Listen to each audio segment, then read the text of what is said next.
میرے عزیز دوستو، زندگی میں انسان کوئی بھی ارادہ کرتا ہے، کوئی بھی پروگرام بناتا ہے تو وہ چاہتا ہے کہ میرے ارادے، میرے پروگرام اور میں نے جو نیتیں کی ہیں وہ منزل مقصود تک پہنچ جائیں۔ ارادہ ہر انسان رکھتا ہے، ضروری نہیں ہے کہ سب کی منزل بھی میسر آئے۔ کچھ لوگوں کا مقدر رستہ بھی ہوتا ہے، کچھ لوگوں کا نصیبہ، کچھ دیر کا سفر بھی ہوتا ہے۔ بہت سارے لوگ اسلام نافذ کرنے کی ٹرین پر سوار ہوتے ہیں، لیکن اسلام آباد آتا ہے تو منزل کو پہنچ جاتے ہیں، اور اسلام کی ٹرین سے اترتے دکھائی دیتے ہیں۔ ضروری نہیں ہوتا سب کے حصے میں نتیجہ بھی آئے، لیکن جد و جہد کرنا، کوشش کرنا، سفر کو جاری رکھنا، یہ مومن کی ذمہ داری ہے۔ میں یہ دیکھ رہا ہوں کہ آج کل تیزی کے ساتھ ہماری ملت کے جوان تھوڑے سفر کے بعد تھکنے لگیں، تھوڑا رستہ طے کرنے کے بعد مایوس گفتگو کرنے لگیں۔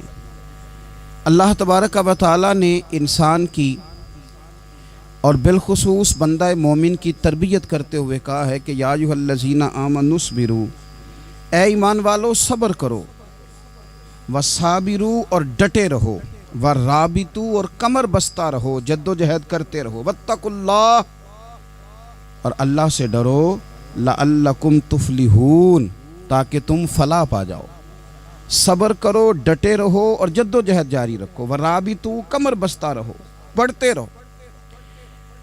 میدان کربلا کے اندر دو چیزیں جو سب سے زیادہ نمایاں ہیں اور جو سب سے زیادہ واضح ہیں، جو بڑی نکھری ہوئی ہمیں دکھائی دیتی ہیں، اور وہی دو چیزیں ہیں جس کی آج ہمارے اندر تیزی سے کمی ہوتی جا رہی۔ بڑے یہ شکایت کرتے ہیں کہ آپ نوجوانوں کو سمجھائیں، ان کو جلدی کاہے کہ یہ حالات ٹھیک ہو جائیں گے۔ بعض جگہوں پہ چھوٹے یہ کہتے ہیں کہ ابا جی سے اور دادا جی سے آپ یہ کہیں کہ کام اپنے وقت پہ ہونا ہے، جلد باز نہ ہوا کریں۔ میدان کربلا نے انہی دو چیزوں کا ہمیں سبق دیا ہے۔ وہ چیزیں کیا ہیں؟ ایک صبر، ایک استقامت۔ آپ اپنی زندگی حوصلے کے ساتھ گزاریں اور اپنے سفر کو جاری رکھیں، استقامت کے ساتھ آگے بڑھتے رہیں۔ یہ دو چیزیں سبق ہیں میدان کربلا کا۔ میدان کربلا کے اندر جو چیز سب سے زیادہ اہل بیت نبوت کی طرف آئی ہے وہ ظلم ہے، ستم ہے، جفا کشی ہے، اور اہل بیت نے جو سب سے بڑھ کر کے دکھایا ہے وہ ان کا صبر ہے۔ یہ صبر اور استقامت کی ایک مثال علماء نے لکھی ہے۔ جس طرح دریا کے دو کنارے ہوتے ہیں نا، اگر وہ دو کنارے دریا کے موجود رہیں تو وہ دریا اپنے مقام پہ جا کے کھیت کو پانی دیتا ہے، کھلیان کو پانی دیتا ہے، سبزیاں اگتی ہیں، درخت اگتے ہیں، زمین بنجر ہو تو اس کی آبیاری ہوتی ہے۔ اگر وہ دو اس کے بند سائیڈوں پہ قائم رہیں، لیکن اگر وہ بند درمیان سے نکال دیے جائیں تو وہی دریا تباہی مچا دیتا ہے، سیلاب آ جاتا ہے۔ انسان کی زندگی میں صبر اور استقامت دو بند ہوتے ہیں میرے بھائی، یاد رکھنا۔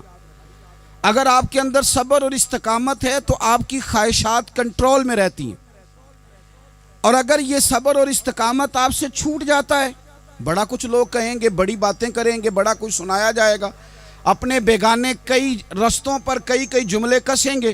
اگر یہ دونوں بند ٹوٹ گئے تو آپ کی خواہشات بے لگام ہو جائیں گی، وہ آپ سے وہ کام کرائیں گی جو آپ نے خواب میں بھی نہیں سوچا ہوگا۔ صبر اور استقامت، میں پڑھ رہا تھا، علماء نے لکھا ہے کہ قرآن پاک میں اللہ نے 90 کے قریب، تقریباً 90 مرتبہ صبر کا ذکر کیا ہے، اور حدیث پاک میں میرے رسول پاک نے تقریباً 900 مرتبہ صبر کی تلقین فرمائی ہے۔ قرآن مجید تو کسی بات کو اشارتاً کر دے تو وہ کافی ہے، لیکن جگہ جگہ قرآن مجید نے کہا، جگہ جگہ کہا، یا ایھا الذین آمنوا اصبروا وصابروا ورابطوا، ایمان والو صبر کرو، ڈٹے رہو، کمر بستہ رہو، واتقوا اللہ، اللہ سے ڈرو، لعلکم تفلحون، اس امید پر کہ تم فلاح پا جاؤ۔ اپنی زندگی تھوڑی سی حوصلے والی گزاریں۔ آپ کسی کی محبت میں کوئی جملہ کہے تو اسے بھی ذرا سہنا سیکھیں، اور کسی اپنے کے خلاف جب کوئی بندہ بات کرے تو اسے بھی سہنا سیکھیں۔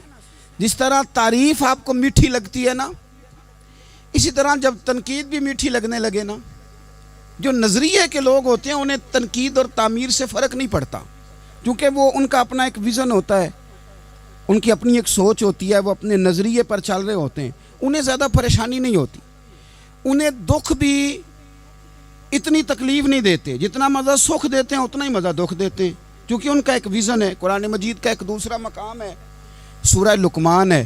حضرت لقمان اپنے بیٹے کو نصیحت کرتے ہیں تو کہتے ہیں یا بنیا، اے میرے بیٹے، اقیم الصلاۃ وامر بالمعروف، ایک تو نماز قائم رکھنا اور دوسرا لوگوں کو نیکی کا حکم دینا، ونہا عن المنکر، اور لوگوں کو برائی سے منع کرنا، واصبر علی ما اصابک، اور اس رستے میں جو تجھے تکلیف آئی اس پر صبر کرنا۔ بیٹے کو نصیحت کر رہے ہیں باپ، اور لہجہ دیکھیے کہ یا بنیا، او میرے بیٹے، کیا لہجہ ہے، کیا انداز ہے، او میرے بیٹے۔ ایک تو یہ کرنا، نماز قائم رکھنا، بھلائی کا حکم دینا، برائی سے منع کرنا، اور اس پر جو تجھے مشکل آئے اس پر صبر کرنا۔ اور پھر کیا کہتے ہیں، قرآن مجید کا انداز دیکھیے، فرمایا ان ذالک من عزم الامور، بے شک یہ بڑی ہمت والے کام ہیں، نیکی کا حکم دینا، برائی سے منع کرنا، نماز پڑھنا اور مصیبت پر صبر کرنا، یہ ہمت والے کام ہے پتر، ہمت والے کام ہے، ذرا ڈٹ کے کرنا، بے حوصلہ نہ ہونا۔ ایک بزرگ بیٹھے تھے، اللہ کے نیک بندے بھی تھے اور تجارت بھی کرتے تھے، لاکھوں کا کاروبار تھا۔ بزرگ بیٹھے ہوئے ہیں تو اچانک خبر ملی کہ حضرت صاحب پڑھا رہے تھے سبق، خبر ملی کہ آپ کا وہ جو ایک جہاز تھا نا، مال بردار، وہ جہاز آپ کا ڈوب گیا پانی میں۔ فرمانے لگے الحمدللہ، سبق پڑھاتے رہے، 2-4 گھنٹے گزرے تو ایک بندہ پھر آیا، اس نے آ کے کہا حضور مبارک ہو، وہ جو جہاز ڈوبنے والی خبر تھی وہ غلط تھی، وہ جہاز آپ کا بالکل ٹھیک ٹھاک ہے، لاکھوں روپے بچ گئے۔ فرمانے لگے الحمدللہ۔ سبق اسی روٹین سے پڑھاتے رہے، پہلی نقصان کی خبر آئی تو پھر بھی الحمدللہ، اور دکھ کی خبر آئی پھر بھی الحمدللہ، سکھ کی آئی تو پھر بھی الحمدللہ۔ سبق اپنی روٹین سے پڑھاتے رہے، سفر جاری رہا، رکے نہیں۔ اختتام ہوا تو طلباء کہنے لگے حضور اتنے بڑے نقصان کی خبر آئی، جملہ ہی کوئی نہیں ٹوٹا آپ کا، لفظوں کے اندر کہیں ہم نے اتار چڑھاؤ نہیں دیکھا، حضور چہرے پر کوئی پریشانی نہیں، اور پھر اتنی بڑی خبر ملی خوشی کی، کوئی آپ کی آنکھوں میں روشنی نہیں آئی، کوئی ہم نے آپ کا چہرہ بدلتے نہیں دیکھا، معاملہ کیا ہے؟ تو فرمانے لگے معاملہ ایک ہی ہے، دکھ بھی رب کی طرف سے ہے، سکھ بھی رب کی طرف سے ہے۔ تو دکھ قبول محمد بخشا راضی رہن پیارے، اگر سارا کچھ اسی کی جانب سے ہے تو یہ تو کوئی بات نہ ہوئی کہ دکھ آنے پہ بندہ کہے ہو یہ کیا بن گیا، سکھ آئے تو بندہ کہ دیکھا میں نے محنت کی تھی تو کامیاب ہو گیا۔ امام علی مقام رضی اللہ تعالیٰ عنہ کی فکر کو سمجھ جاؤ، جب وہ مصطفیٰ کریم کے کندھوں پہ تھے پھر بھی الحمدللہ، اور جب ان کا سر نیزے کی نوک پہ تھا پھر بھی الحمدللہ۔ کسی مقام پر کسی جگہ بھی حسین ابن علی شکوہ کرتے نظر نہیں آتے، سیدنا امام علی مقام ہر مقام پہ کہتے ہیں الحمدللہ الحمدللہ الحمدللہ۔ جب تک وہ مسجد نبوی کے منبر پر جلوہ فراز تھے، اور جب تک زمانہ ہاتھ باندھے ان کے سامنے کھڑا تھا پھر بھی الحمدللہ، اور جب ان کے بچوں کے ہاتھوں میں ظالموں نے زنجیریں ڈال دیں تو پھر بھی الحمدللہ، جب تک سورج چاند بھی سیدہ زینب کے گھر کے قریب سے گزرتے تھے تو ذرا تھوڑی نظر ہٹا کے گزرتے تھے، مالک پھر بھی الحمدللہ۔ اور جب شام کے بازار میں پردیسی بہن اپنے بھائی کا کٹا ہوا سر لے کے سفر کر رہی تھی تو پھر بھی الحمدللہ۔ مارو مارو نہ مینو مار مکاؤ، میں کوئی عذر نہ پیش لے آواں تے جے سونا ہی میرے دکھ وچ راضی، جے سونا ہی میرے دکھ وچ راضی تے پھر سکھ نو چلے ڈاواں۔ یہ الحمدللہ کا مزاج لاؤ۔ یہ روز جو گھر میں لڑائی کرنا، روز اختلاف رائے کی بات کرنا، روز کبھی کسی کی غیبت کرنا، کبھی کسی کی کرنا، کبھی کسی چوک میں بیٹھ کے شکوہ کرنا، کبھی کسی چوک میں بیٹھ کے شکوہ کرنا، کبھی کہنا کہ فلاں جگہ میں ناکام ہو گیا، فلاں کی وجہ سے ہو گیا، یہ کچھ شیوا ہے مسلمانی کا؟ مسلمان ہر حال میں اللہ کی تسبیح پڑھتا ہے، مسلمان ہر حال میں اپنے رب کو یاد کرتا ہے۔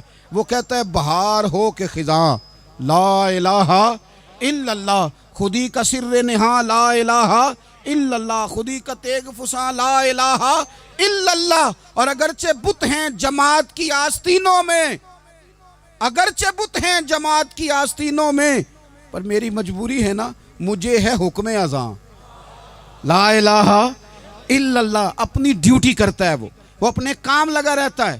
آپ کبھی پلٹ کر میرے رسول پاک صلی اللہ تعالی علیہ وسلم کی خوبصورت زندگی کو دیکھیں نا، خوبصورت زندگی کو۔ میں کیا کروں، ہمارے مزاجوں میں باتیں ایسی آتی جا رہی ہیں، ہم انتظار کرنے کو تیار ہی نہیں۔ ابھی محنت کیا تو شام کو رزلٹ آنا چاہیے۔ جو پوری 5 دن نماز پڑھ لیتا ہے وہ کہتا ہے ابھی میں ولی نہیں بنا، اتنے دن ہو گئے نماز پڑھتے۔ جو پورا 40 دن پراپر طریقے سے درود پاک پڑھ لیتا ہے وہ کہتا ہے دیکھو مجھے ابھی تک زیارت ہی نہیں ہوئی نبی پاک صلی اللہ علیہ وسلم۔ جو ابھی کل آیا ہے اور کل ابھی اس شخص نے آ کر کے شروع کیا ہے سلسلہ، تو کہتا ہے اوہو میرا معرفت والوں میں نام کب آئے گا؟ وہ بھائی لوگوں کی زندگیاں گزر گئی، لوگوں کے احوال گزر گئے۔ میں بیٹھا تھا بزرگوں کی خدمت میں، تو ایک شخص نے آ کے کہا حضور میں آپ کے لیے سلام لایا ہوں فلاں عظیم ہستی کا۔ تو حضرت صاحب نے اس کو تھپکی دی، فرمانے لگے پتر میں انہیں جوگا نہیں، تینوں کوئی پلیکھا لگ گیا ہے، میں بدکار پرانا خادم، میں نہیں اس قابل یار، یہ تجھے غلطی لگ گئی ہے، مجھے تو اپنے اعمال کا پتہ ہے، میں موجود تھا اور صاحب علم و فضل بندے کے پاس تھا۔ کہنے لگے پتر میں نہیں اس قابل، مہربانی کرنا تو میرے لیے دعا کر، اللہ تعالیٰ میرے اوپر رحمت کر دے اور کوئی رستہ کھل جائے۔ اور سجنوں سنو، حضرت عمر فاروق جیسا بندہ میرے رسول پاک صلی اللہ علیہ وسلم کے غلاموں میں مولا علی شیر خدا کا مرتبہ کون جان سکتا ہے؟ حضرت علی کہا کرتے تھے میرا دل کرتا ہے اس طرح کے اعمال لے کے اللہ کی بارگاہ میں جاؤں جو اعمال سیدنا فاروق اعظم کے ہیں۔ اتنا صالح بندہ، اتنا پرہیزگار بندہ، لیکن حضرت عمر فاروق کے انتقال کا وقت آیا تو لوگ ان کی تعریفیں کرنے لگے، عمر کی بڑی بات ہے، عمر کی بڑی بات ہے۔ تو حضرت عمر رو پڑے، فرمانے لگے میرے لیے دعا کرو، مجھے درجہ کوئی بھی نہ ملے، بس میریاں نیکیاں اور بدیاں برابر برابر ہو جائیں، میں معاف کر دیا جاؤں، نیکی اور بدی برابر برابر ہو، چھوڑ دیا جاؤں۔ درجوں کا تو معاملہ بڑا آگے کا ہے، اتنی جلدی، اتنی سپیڈ، اتنی ہمیں جلد فٹافٹ ہو جائے، سویرے ہو جائے۔ آپ اپنی جد و جہد تو کریں، آپ تھوڑا پلٹ کے تو دیکھیں، آپ دیکھیں کہ لوگ میدانوں میں رہے، حضرت خالد بن ولید میدان میں رہے، حضرت سعد بن ابی وقاص میدان میں رہے، حضرت سیدنا ابو عبیدہ بن جراح میدان میں رہے، یہ لوگ ہمیشہ میدانوں میں رہے، اپنی اپنی ڈیوٹی کر کے چلے گئے۔ اسلام پھیلتا رہا، اپنی اپنی ترتیب سے آگے جاتا رہا، اپنے اپنے رنگ میں اللہ تعالیٰ لوگوں کو دین کی سمجھ عطا کرتا رہا۔ جلدی بڑی ہے، بہت جلدی ہے، شارٹ دروازہ چاہیے، صبر ہی کوئی نہیں، استقامت ہی کوئی نہیں، فٹافٹ ہو جائے۔ بہت سارے لوگ آ کے کہتے ہیں حضرت صاحب نماز تو پڑھنے لگا ہوں، روزہ تو رکھنے لگا ہوں، داڑھی بھی میں نے رکھ لی ہے اور آپ کے پاس بھی آتا ہوں، اب کوئی نگاہ کر دینا۔ تو میں کہتا ہوں یہ جو نماز آپ نے شروع کی ہے یہ بغیر نگاہ کی ہو گئی ہے، یہ جو آپ آنا شروع ہو گئے ہیں تو اس کو آپ نگاہ نہیں سمجھتے، اور یہ بھی میری نگاہ نہیں، پریشان نہ ہو جائیے گا، یہ بھی اللہ رسول کی نگاہ ہی ہے۔ او خدا کے بندو، تھوڑا سا اپنی زندگی میں صبر اور استقامت کو لاؤ، تھوڑا رستے پہ چلنا سیکھو۔ اور میں آپ کو ایک بات عرض کروں، ہمارے صوفیاء نے ایک باریک نقطہ بھی بیان کیا، وہ کہتے ہیں یہ جو وصال ہے نا، وصال، یہ تو اختتام ہے، ملاقات تو فنا ہے، جو مل گیا وہ تو گیا، جس کی ملاقات ہو گئی وہ تو گئے تھے نا جناب موسیٰ ملنے، پھر کیا ہوا تھا؟ جس کی ملاقات ہو گئی وہ تو گیا۔ اصل کام کیا ہے؟ اصل کام اس کے رستے میں رہنا ہے، اصل کام تو یہ ہے کہ تو اس رستے پہ ہے کہ نہیں جس رستے پہ تجھے کھڑا کیا تھا، ان راہوں کا تو مسافر ہے کہ نہیں، تو نقش قدم تلاش کر، نقش قدم۔ ایک شاعر سیرت نگار بھی تھے، سمجھ لیں انہوں نے سیرت نگاروں کو بھی دیکھا، عشاق کو بھی دیکھا، رسول اللہ کے غلاموں کو دین کی نوکری کرتے بھی دیکھا، 40 سال حدیثیں پڑھاتے بھی دیکھا، نبی پاک کے نام پہ گلی گلی نگر نگر جاتے آتے بھی دیکھا، حضور صلی اللہ علیہ وسلم کی باتیں کرتے دیکھا۔ تو کسی نے ان سے پوچھا حضور تک رسائی بھی ہوئی ہے؟ تو وہ سرکار کی بارگاہ میں مخاطب ہو کے کہنے لگے تیری معراج کہ تو جانے کہاں تک پہنچا، یا رسول اللہ معراج کی رات آپ کہاں تک گئے کوئی پتہ نہیں، کہنے لگے وہ تیری معراج کہ تو جانے کہاں تک پہنچا، اور میری معراج کہ میں تیرے خاک قدم تک پہنچا۔ میرے لیے تو اتنا کافی ہے کہ محبوب وہ جو تیرے قدموں سے کبھی گرد لگتی تھی مدینے کی، اگر میں وہاں تک چلا جاؤں تو میری تو معراج ہو گئی، میرا تو معاملہ حل ہو گیا، میں یہاں تک آ گیا تو ختم ہو گئی بات۔ تھوڑا سفر کریں۔ ایک تو یہ دیکھیں آپ کہ آپ کتنے بھی بڑے ہیں، کتنے بھی عظیم ہیں، کتنے بھی لائق ہیں، کتنے بھی نیک ہیں، پھر بھی آزمائش زندگی کا حسن ہے۔ میں مسافر ہوں، کوئی زندگی کے 11-12 سال ہو گئے ہیں مجھے سڑکوں پہ وقت گزارتے، تو میں بہت سارے لوگوں سے میں نے بڑا کچھ سیکھا ہے۔ میری جو گاڑی چلانے والے لوگ ہیں ان سے بھی میں نے بڑا کچھ سیکھا ہے۔ ایک میرا دوست تھا تو میں نے اس سے کہا کہ میرا خیال ہے موٹر وے پہ آپ کو گاڑی چڑھا دی جائے تو آپ کے لیے آسان ہے، تو کہنے لگا پیر صاحب ہے موٹر وے اوکھی جے چلانی۔ میں نے کہا وہ کس طرح؟ وہ کہنے لگے کہ موٹر وے پہ نا گاڑی چونکہ نہ کوئی سپیڈ بریکر ہے، نہ موٹر وے پہ کوئی چنگچی والا آگے آتا ہے، نہ زیادہ رش ہوتا ہے، تو سیدھی سیدھی چلاتے رہتے ہیں تو نیند آنے لگ جاتی ہے۔ اگر بار بار آئے نا سپیڈ بریکر اور بار بار بریک لگے تو آنکھ ذرا کھلی رہتی ہے۔ تو مجھے مسئلہ سمجھ میں آ گیا۔ میں نے کہا اس کا مطلب یہ ہے، اس کا معنی یہ ہے کہ جن کی زندگی بالکل سکھوں میں گزرتی رہتی ہے نا، آرام پسند ہو جاتے ہیں۔ جن کی زندگی بالکل آسانیوں میں بیتی ہے وہ آرام پسند ہو جاتے ہیں۔ اور اگر کبھی کبھی سپیڈ بریکر بھی آئے، کبھی کو دکھ بھی دیکھنا پڑے، کبھی کوئی اپنوں بیگانوں کی بات بھی سننی پڑے، کبھی کوئی قریب آتا دور جاتا دکھائی بھی دے، کبھی کوئی بیماری تندرستی، یہ حالات بدلتے رہیں، دن تبدیل ہوتے رہیں، تو پھر لطف بڑا آتا ہے، پھر مزہ بڑا آتا ہے۔ وہ کسی نے کہا تھا لگا نا جدو میدان ازل دا تے لوکی چوراں وانگ سدھائے، کسی نے لٹ لئی علم جوانی، کسے ہاسے چولی پائے، آزم ویک جہالت ساڈی اسی عشق خرید لے آئے۔ ویکھ نہ جہالت ساڈی اسی عشق خرید لے آئے۔ اور پھر کہنے لگے کسے دے سر دستار امامت اس علم پڑھاون سکھیا ہے، تے کسے نے پہنے ہے فقر دا چوگا اس زہد کماون چکھیا ہے۔ آزم ویکھ نصیبہ ساڈا اسی یار مناون سکھیا ہے۔ تم ویکھ نصیبہ ساڈا اساں یار مناون سکھیا ہے۔ میرے عزیز زندگی کے اندر دیکھو، کائنات میں سب سے زیادہ محبوبیت میرے رسول پاک کی ہے۔ میرے نبی پاک صلی اللہ علیہ وسلم کی زلف کی بات بھی میرا رب کرتا ہے، حضور کی آنکھوں کی بات بھی میرا رب کرتا ہے، حضور سید عالم کے چہرہ والضحیٰ کی بات بھی کرتا ہے، زلف واللیل کی بات بھی اللہ کرتا ہے۔ میرا رب رسول پاک صلی اللہ علیہ وسلم کے سینہ علم نشرہ کی بات بھی کرتا ہے، پیشانی والفجر کی بات بھی کرتا ہے، حضور کی آنکھیں ما زاغ البصر کی بات بھی کرتا ہے۔ اتنی محبوبیت کہ رسول پاک چلیں تو اللہ اس کی بات بھی کرے، ہجرت کریں تو اس کی بات بھی کرے، جس شہر میں حضور رہیں اس کی قسم اٹھائے۔ اور حال پتہ کیا ہے کہ محبوب پیدا نہیں ہوئے تو باپ چلے گئے، ابھی عمر چھوٹی تھی، ماں کی کھل کے زیارت ہونا تھی کہ اماں بھی چلی گئیں، دادا کندھوں پہ کھلایا کرتے تھے، تو تاریخ کہتی ہے کہ دادا کا جنازہ اٹھا تو پیچھے پیچھے حضور بھی آنسو بہا رہے تھے۔ ایک وفادار بیوی ملی تو اپنے وقت پہ سیدہ خدیجہ بھی چلی گئیں۔ ایک ٹائم آیا تو جناب ابو طالب بھی رخصت ہو گئے۔ مکے سے حضور کو اتنا پیار تھا وہ چھوڑنا پڑا۔ صادق اور امین کہنے والوں نے حضور کی دعوت کو قبول کرنے سے انکار کر دیا تو رسول کریم نے اپنی پیشانی پر کسی قسم کا کوئی شکن نہیں آنے دیا۔ رسول پاک مدینے آئے تو لوگ تلواریں لے کے بدر میں آ گئے لڑنے، شہید کرنے، حضور وہاں بھی کوئی پریشان نہیں ہوتے۔ میدان احد آیا تو نبی پاک نے اپنے چچا کو کٹے ہوئے وجود میں دیکھا، نکلی ہوئی آنکھوں میں دیکھا، کٹے ہوئے ہونٹوں میں دیکھا۔ کسی جگہ میرے رسول پاک صلی اللہ تعالی علیہ وسلم شکوہ کرتے دکھائی نہیں دیتے۔ حضور کی وہ بیوی سیدہ عائشہ صدیقہ رضی اللہ تعالیٰ عنہ جن کی پاکی کا رب بیان کرے، ان پر منافقین نے الزام لگا دیا، اتنے پاک گھرانے پر لوگوں نے انگلی اٹھائی۔ میرے رسول نے آنسو بہائے پر کسی جگہ حضور پریشان ہوتے دکھائی نہیں دیے۔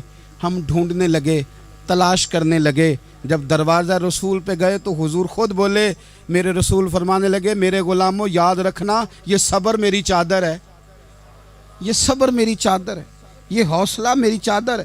سیدہ عائشہ صدیقہ رضی اللہ تعالیٰ عنہ فرمایا کرتی تھی، لوگوں مجھے اللہ کی عزت کی قسم میں نے حضور سے بڑھ کر کسی کو صبر کرنے والا نہیں دیکھا، کسی کو حوصلہ کرنے والا حضور سے بڑھ کے نہیں دیکھا۔ امت کو کیا ہو گیا؟ یہ چوراہوں پہ لڑ رہی ہے، چوکوں پہ لڑ رہی ہے، گھر ہیں کہ فساد کے آئینہ دار بنے ہوئے ہیں۔ لوگ آ کے رو پڑتے ہیں کہ جناب بھائیوں کا سلوک نہیں، کوئی دعا کر دیں، رو پڑتے ہیں جناب ابا کے ساتھ بھی لڑائی ہو جاتی ہے، کوئی تعویذ دے دیں، ذرا حوصلہ نہیں، صبر نہیں۔ کسی جگہ ٹھہرنا تو سیکھو میرے عزیز، کسی جگہ او یارو آؤ نا، میدان کربلا کے 2 سبق، استقامت اور صبر۔ کتنا درجہ ہے سیدنا بلال حبشی کا، میں تقریر کر دیتا ہوں، آپ سن لیتے ہیں، لیکن کبھی وہ انداز بھی تو دیکھو نا۔ حضرت بلال، او میرے دوست، جیل کے اندر بندے کے ہاتھ نہیں باندھے جاتے، پیر نہیں باندھے جاتے، پر لوگ جیل میں روتے ہیں، تڑپتے ہیں۔ سیدنا بلال کہتے ہیں میں کلمہ پڑھتا تھا، رات امیہ مجھے باندھ کے رکھتا تھا، اور سویرے جب پتھر اچھی طرح تپ جاتے تھے نا تو لا کے باہر مجھے پتھروں پہ لٹا دیتا تھا، اور میرے وجود پر بھاری بھرکم پتھر رکھ دیتا تھا۔ سننا ذرا، تصور میں لانا، بلا میں کیا کہنے لگا ہوں۔ حضرت حسان بن ثابت رضی اللہ تعالیٰ عنہ فرماتے ہیں میں مکہ مکرمہ آیا حج یا عمرے کے لیے، تو میں نے مسجد نبوی کے جو آج مؤذن بلال ہیں، میں نے ان کا یہ رنگ دیکھا کہ مکے کے بچوں نے ان کے گلے میں رسی باندھ کے نا تو ہاتھوں میں پکڑی ہوئی ہے، اور مکے کے بازاروں میں نا ان کو کھینچتے ہیں، لے جاتے ہیں۔ میں نے ایک شخص سے پوچھا یہ کیا ماجرا ہے، کیا معمہ ہے؟ تو بتانے والوں نے بتایا کہ یہ کالے رنگ کا حبشی غلام مار سارا دن کھاتا ہے، اس کے ساتھ لوگ وہ سلوک کرتے ہیں جو اذیت ناک اور خوفناک ہے، سارا دن مار کھاتا ہے پر اپنی زبان پہ خدا کا نام لیتا رہتا ہے، محمد مصطفیٰ کا نام لیتا رہتا ہے۔ او تینوں لب دیاں آپ گواچے، سانوں اپنی خبر نہ کوئی، اویخنا ساتھوں پارے نی ککھ گلیاں، ہن تے آکھ دے لوگ شدائی، اسی ننگ نموس دا ساڑ کے چولا، گل پہنے ہے تاج گدائی، اوے سجنا اپنا آپ گوایا ہے تاں یار نے چاتی پائی۔ بھائی اس طرح کا لوگوں نے بھی انداز دیکھا، لیکن ہمارا یہ حال ہے کہ کسی جگہ بھی ٹھہراؤ نہیں، کسی جگہ بھی ٹھہراؤ نہیں، کسی جگہ بھی صبر نہیں، کسی کام پر بھی استقامت نہیں۔ ہماری دوستیاں روز ٹوٹتی ہیں، تعلقات روز کمزور پڑتے ہیں، ہم بڑے جوش کے ساتھ آگے بڑھتے ہیں اور بڑے بڑے اعلانیہ وعدے کرتے ہیں۔ کون سی چیز ہے جو ہمیں کمزور کر دیتی ہے؟ سوائے اس کے کہ ہمارا نفس کمزور ہے، سوائے اس کے کہ ہمارا نظریہ کمزور ہے، سوائے اس کے کہ ہمارے اندر وہ طاقت نہیں جو ہمیں استقامت پہ لا کے کھڑا کرے، جو ہمارے اندر حوصلہ پیدا کرے۔ یاد رکھنا میدان کربلا کے اندر حضرت سیدنا امام حسین رضی اللہ تعالیٰ عنہ کا جو حوصلہ تھا وہ اتنا مثالی تھا، اتنا مثالی تھا، اتنا مثالی تھا۔ ایک جنازہ گھر میں اٹھ جائے نا، اور خدا معاف کرے وہ کسی جوان کا ہو، تو بوڑھے کی کمر کئی روز کھڑی نہیں ہوتی۔ لیکن کربلا کے اس شاہ سوار کی کہانی بھی سننا میرے بھائی، جو اپنے کندھے پہ صبح سے لاشیں اٹھا کے لا رہے ہیں، صبح سے امام علی مقام لاشیں اٹھا کے لاتے ہیں۔ حضرت قاسم بن حسن کا لاشا اٹھا کے لا کے رکھا، حضرت علی اکبر شہید ہو گئے، آواز دی ابا جی سنبھالنا، تو لاش مبارک اٹھا کے رکھی، جناب علی اصغر کی لاش اٹھا کے رکھی۔ بھائی بڑے پیارے ہوتے ہیں، بڑے ہی پیارے ہوتے ہیں، نہ مانے ہم اپنی اولادوں کے سامنے، پر بڑے پیارے ہوتے ہیں، جتنا مرضی شکوہ کریں۔ بھائی پائیاں دیاں باواں ہوندے تے بھائی پائیاں دے ویری، بڑے پیارے ہوتے ہیں، کیا کریں بھائی جو ہوئے نہیں ان کی تکلیف سہی جاتی۔ حضرت عباس رضی اللہ تعالیٰ عنہ کو جب امام علی مقام اٹھا کے لا رہے تھے تو 1 منٹ کے لیے رکے اور کہنے لگے اللہ اب میری کمر کمزور پڑ گئی ہے، میرا بھائی چلا گیا تو پیچھے سے نا کچھ کمزور پڑ گئی ہے۔ اتنی ساری میتیں اٹھا کے لا کے، اتنا حوصلہ حسین ابن علی کا، پھر جا کے امام علی مقام گرم ریت سے تیمم کرتے ہیں، پھر وہ گھوڑے پہ بیٹھتے ہیں، پھر وہ رجز پڑھتے ہیں، پھر وہ خطبہ دیتے ہیں، پھر وہ حق کا اعلان کرتے ہیں، پھر وہ ظلم کو للکارتے ہیں، پھر وہ 56 سال کے بڑھاپے میں جب میدان میں گھوڑے کو ایڑی لگا کے آتے ہیں اور اس طرح کاٹتے ہیں یزیدیوں کی کمر کو، گلوں کو، کہ عمر بن سعد کہتا ہے اکیلے اکیلے نہ جاؤ، یہ کوئی معمولی ہے، یہ علی حیدر کا لال ہے، اکیلے اکیلے جاؤ گے تو لشکر کاٹ دے گا، یک بارگی حملہ کرو، یک بارگی، پھر ہو سکتا ہے حسین تمہارے قابو آئے۔ امام علی مقام میدان کربلا میں جب تیر کھا رہے تھے تو تجھے حوصلہ سکھا رہے تھے، مجھے حوصلہ سکھا رہے تھے۔ جب وہ میدان کربلا میں نیزے کھا رہے تھے، زخم لے رہے تھے تو ڈٹنا سکھا رہے تھے، حوصلہ کرنا سکھا رہے تھے۔ بات بات پہ کمزور پڑنے والوں، ملت کے جوانوں، ابھی تو تم نے بہت سارے اجالے لانے ہیں، ابھی تو کئی اندھیروں سے لڑنا ہے، ابھی تو کئی شمع جلانی ہے، ابھی تو بہت سارے گھر ہیں جو منتظر ہیں کہ تم انقلاب لاؤ گے، ابھی تو بہت ساری آبادیاں ہیں جہاں تم نے امن قائم کرنا ہے، ابھی تو بہت سارے شہر ہیں جہاں سے تم نے ظلم مٹانا ہے، ابھی تو بہت ساری جگہ ہیں جہاں تمہارے نام کے دیپ جلیں گے، جہاں تم جا کے اسلام کے نام کی تختی لگاؤ گے، ابھی تو بہت سارے مینارے ہیں جن پہ تم نے لا الہ الا اللہ محمد الرسول اللہ کے نام کا جھنڈا لگانا ہے، ابھی تو آگے بڑھنا ہے، ابھی تو بہت سارا کام کرنا باقی۔ اقبال کہنے لگے کہ وقت رخصت ہے کہاں، کام ابھی باقی ہے، اور لوگوں نور توحید کا اتمام ابھی باقی ہے۔ اور ایک شاعر اور بولے، وہ کہنے لگے مسلمانوں نہ گھبراؤ، خدا کی شان باقی ہے، ابھی اسلام زندہ ہے، ابھی قرآن باقی ہے۔ کافر کیا سمجھتے ہیں جو ہم سے روز الجھتے ہیں، ابھی تو کربلا کا آخری میدان باقی ہے، ابھی تو بڑھنا ہے، آگے سفر کرنا ہے۔ کمزور نہ پڑیں، اپنی زندگی کے اندر کسی جگہ بھی بیماری بھی آ جاتی ہے، تکلیف بھی آ جاتی ہے، آزمائشیں بھی آ جاتی، غریبی بھی آ جاتی، یہ آنے والی چیزیں ہیں تو آ جاتی۔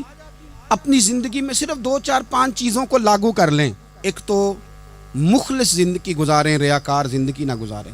جو لوگ ریاکار ہوتے ہیں وہ بزدل ہوتے ہیں، جو ریاکار ہوتے ہیں وہ دکاندار ہوتے ہیں، جو ریاکار ہوتے ہیں وہ اداکار ہوتے ہیں، جو ریاکار ہوتے ہیں ان کے پاس ایک کریکٹر رہ جاتا ہے، اندر ان کے کچھ بھی نہیں ہوتا، خالی ہو جاتا ہے سارا۔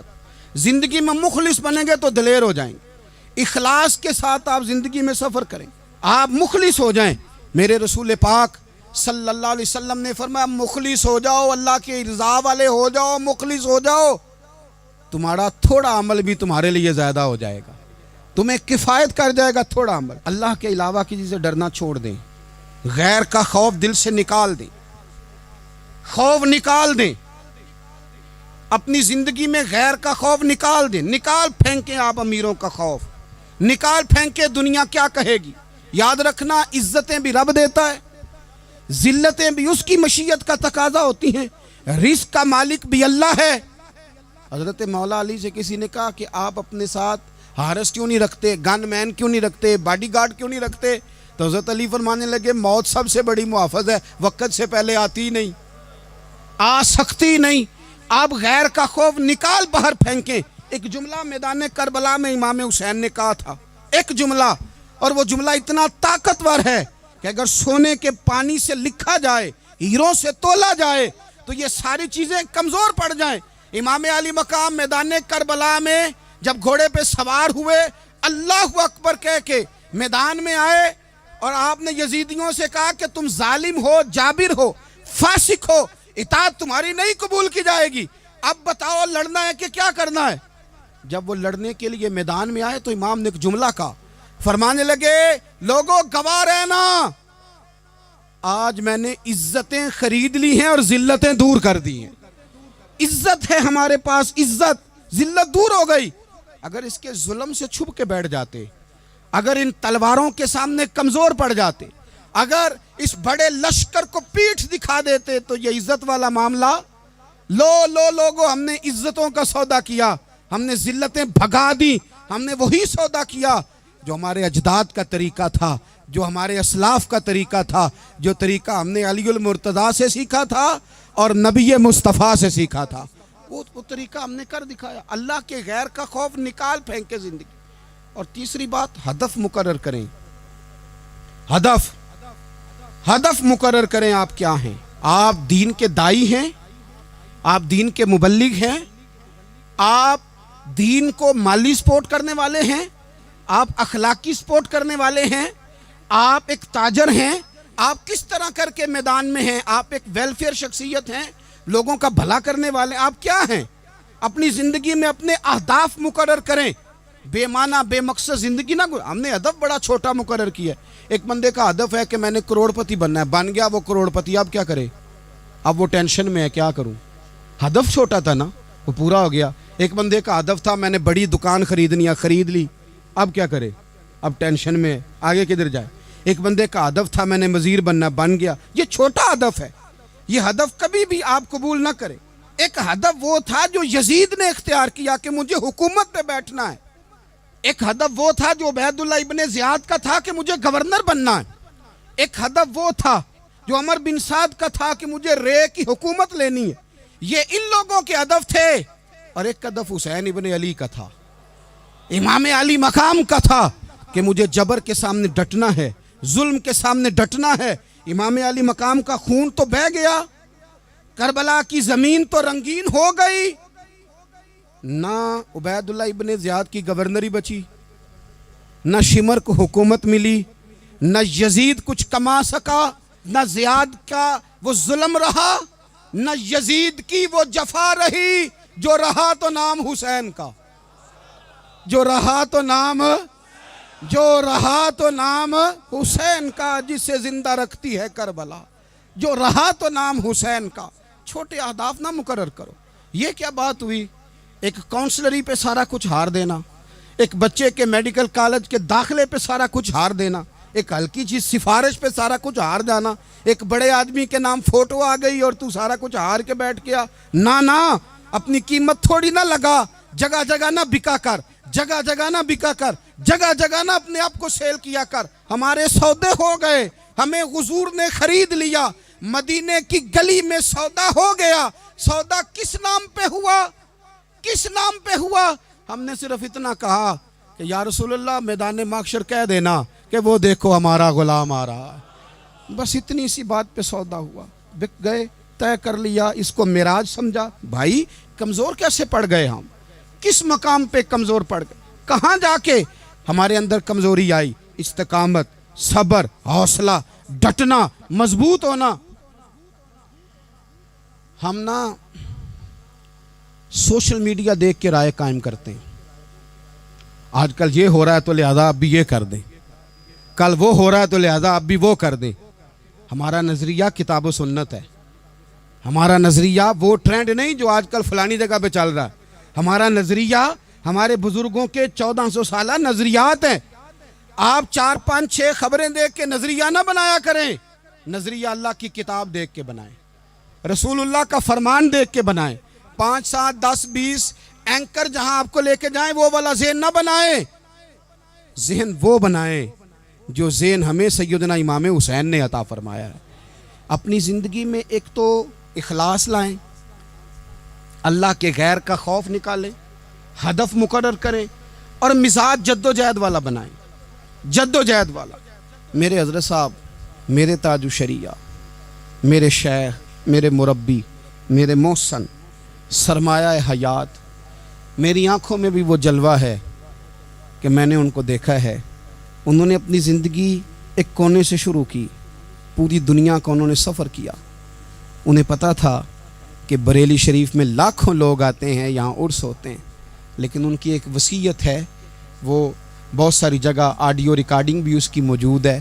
حضرت نے فرمایا تھا میں زندگی میں رسول اللہ کے دین کے لیے نکلا ہوا ہوں، میں جگہ جگہ سفر کرتا رہتا ہوں، میری وصیت ہے اس رستے میں اگر کہیں میرا آخری وقت آئے تو مجھے بریلی شریف نہ لے کے جانا، اسی راہ میں مجھے دفن کر دینا، اسی راہ میں، اسی جگہ دفن کر دینا۔ میں چاہتا ہوں اسی راہ پہ دفن ہو جاؤں، اسی جگہ۔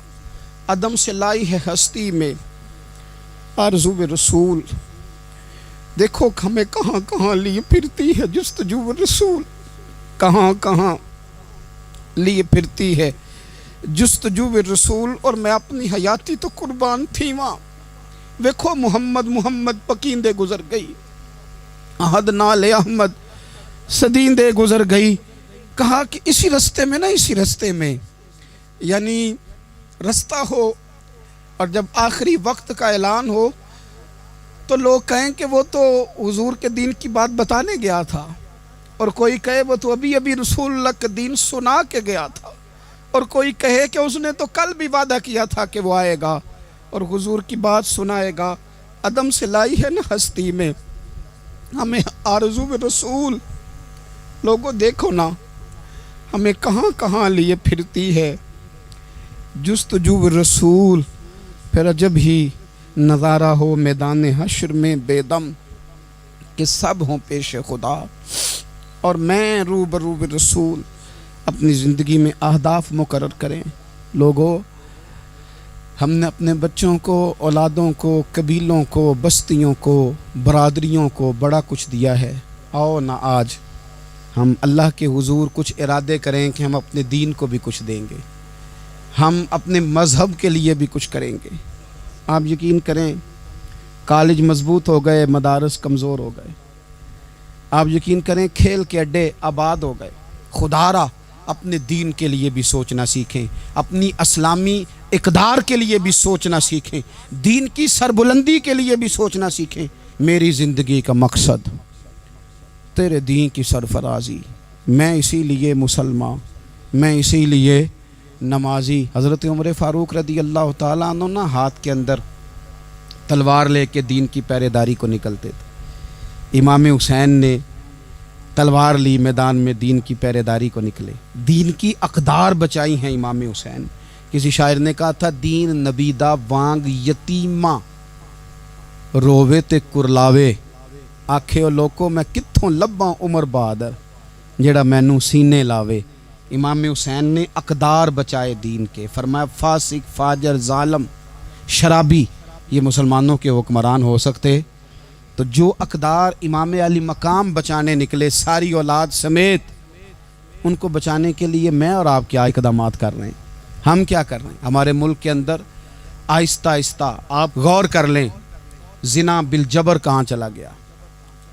معاذ اللہ عام زنا کے حالات کتنے خوفناک ہیں، زیادتیوں کی شرح کتنی بڑھ گئی ہے۔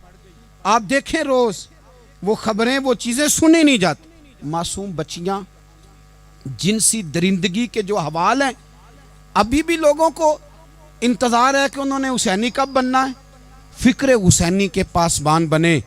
یہی تو وقت ہے جب امام علی مقام آپ کو پکار رہے ہیں۔ اپنے اپنے چکر میں الجھ کر اقبال کہتے ہیں ہر کوئی مست مئے ذوق تن آسانی ہے، حیدری فقر نے دولت عثمانی ہے، تم کو اسلاف سے کیا نسبت روحانی ہے، وہ معزز تھے زمانے میں مسلمان ہو کر، اور ہم خار ہوئے تار کے قرآن ہو کر۔ اٹھنے کا وقت ہے، ارادے کرنے کا وقت ہے۔ اسلامی اقدار اپنے گھروں میں، اپنی جمعیت میں، اپنے قبیلے میں اس کے نفاذ کا وقت ہے۔ جد و جہد کریں، آگے بڑھیں، ہمت کریں۔ جس کی کوئی نماز آج کی رہ گئی ہے وہ ساری نمازیں پوری کر کے، جو قضا ہیں وہ ادا کر کے سوئے۔ اللہ کی بارگاہ میں استغفار پڑھیں، توبہ کر کے اپنے وقت کو بتائیں۔ چھوڑ دیں دوسروں کی غلطیوں پہ اتنا وقت لگانا، اپنے اوپر تھوڑی محنت کریں، اپنے اندر کچھ خامیاں نکالیں اور کچھ اپنے آپ کو رگڑ کے خوبیاں پیدا کریں، اور اپنی صلاحیتیں اپنے دین کے لیے خرچ کریں، اپنی خوبیاں دین کے لیے لگانے کی کوشش کریں۔ ہم بھی دوبارہ سے تجدید عہد وفا کرتے ہیں، دوبارہ سے آج کہتے ہیں کہ یا رسول اللہ صلی اللہ علیہ وسلم، ہمارا وعدہ ہے کہ میری زندگی کا مقصد تیرے دین کی سرفرازی، میری زندگی کا مقصد تیرے دین کی سرفرازی، میں اسی لیے مسلمان، میں اسی لیے نمازی۔